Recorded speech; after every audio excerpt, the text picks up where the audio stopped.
The 12 Dancing Princesses, or The Shoes That Were Danced to Pieces, by the Brothers Grimm. There once was a king who had 12 beautiful daughters. They slept in 12 beds, and every morning their shoes were found to be quite worn through, as if they had been danced in all night. Nobody could find out how it happened, or where they had been. The king made it known that if any person could discover the secret of where it was that the princesses danced in the night, he could have the one he liked best for his wife, and would be king after his death. But whoever tried and failed after 3 days and nights would be put to death. A king's son soon arrived. In the evening he was taken to the chamber next to the princesses to sit and watch where they went to dance. But the king's son fell asleep, and in the morning found that the princesses had all been dancing. The same thing happened the second and third night, so the king ordered his head to be cut off. After him came several others, but they all lost their lives in the same way. Soon, an old soldier passed through the country where the king reigned. As he was traveling, he met an old woman who asked him where he was going. "I hardly know where I'm going," said the soldier, "but I think I would like to find out where it is that the princesses dance, so that in time I might be king." "Well," said the old woman, "take care not to drink any of the wine presented to you by the princesses, and as soon as they leave, pretend to be fast asleep."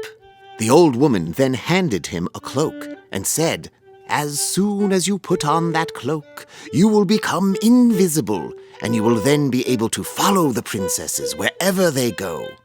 After hearing this good advice, the soldier was determined to try his luck.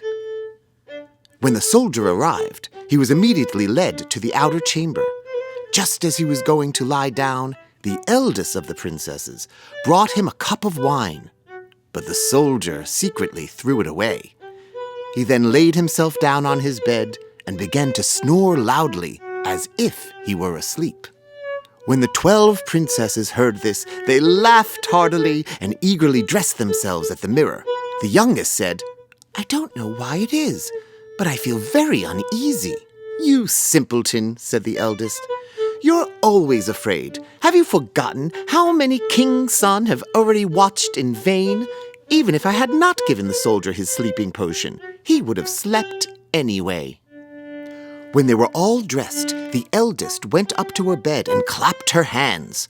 The bed sank into the floor, and a trap door opened. The soldier, seeing them fleeing, swiftly put on the cloak and followed them. However, on the stairs, he stepped on the gown of the youngest princess, who cried out to her sisters, "All is not right! Someone took hold of my gown!" "You silly creature," said the eldest. "It is nothing but a nail in the wall."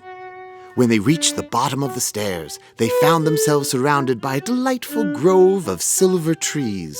Wishing to take some token of the place, the soldier broke off a small branch, producing a loud snap. "I'm sure all is not right. Did you not hear that noise?" said the youngest daughter. "That never happened before." But the eldest said, "It's our princes who are shouting for joy at our approach." They went on till they came to a great lake, where there lay 12 little boats with 12 handsome princes in them. As the princesses went into each boat, the soldier stepped into the same boat with the youngest. The prince, who was in the boat with the youngest princess and the soldier, said, "Although I'm rowing with all my might, we are not going as fast as usual." "It's only the heat of the weather," said the princess. On the other side of the lake stood a castle, from which came the music of horns and trumpets. They landed and went into the castle, where each prince danced with his princess. The soldier, who was still invisible, danced with them too. On they danced till 3 o'clock in the morning. When all their shoes were worn out, the princes rowed them back over the lake.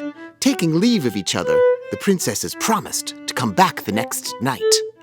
When they came to the stairs, the invisible soldier ran ahead of the princesses and laid himself down on his bed.